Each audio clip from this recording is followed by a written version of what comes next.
What is a social group? A social group consists of two or more people who interact frequently, share common interests, share a feeling of unity, work towards a common goal or objective, have common expectations of behavior that conform to established guidelines. Alright?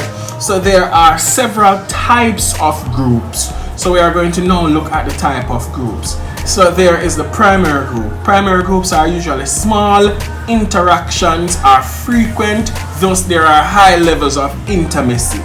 Secondary groups are usually larger than primary groups. Interaction is not as frequent and intimacy is very limited. Examples of primary groups include your family, a classroom of students, or friends in a small club. So for example, something like a debate club, something like that. Secondary groups now are usually larger. So these are like large places of worship, right? A school would be considered a secondary group. A trade union, right? Certain clubs like Kiwanis, those clubs, Rotaract, those clubs have branches all over the world. So those groups are usually large. Other groups include peer groups. This is a group that consists of members who are around the same age and share the same interests. So an example of a peer group would be a study group, right? Boys on the playfield playing football or basketball, girls playing netball, right? Those are examples of peer groups. Other groups include formal groups and informal groups, right? So formal groups now have rules that govern behavior. There are marks of identity. There are also rules governing how people join. There are rewards for good behavior. There are sanctions as well for behavior. Then now we have informal groups. These groups usually have no structure. There's no clear structure. There's no clear leader. There are no real, a lot of the times there are no real marks of identity, right? Then there are also no outline goals for people to follow in informal groups. So formal groups are the total opposite of informal groups.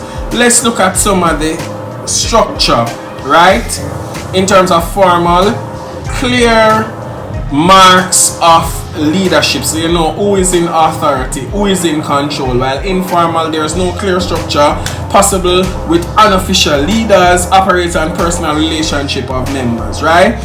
Formal groups have common goals, clearly defined and lasting goals, right? And the purpose of the group.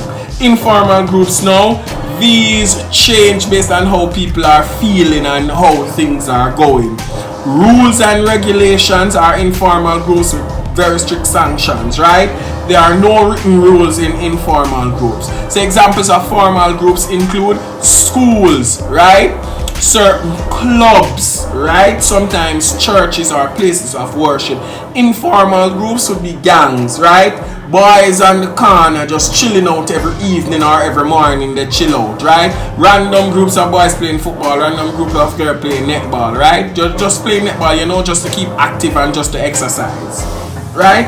Then there are interest groups, right? An interest group is a group of individuals who share an interest. The group may exist to protect the interests of its members, and when this is the case, it might be involved in activities that are intended to influence public opinion or policy, right?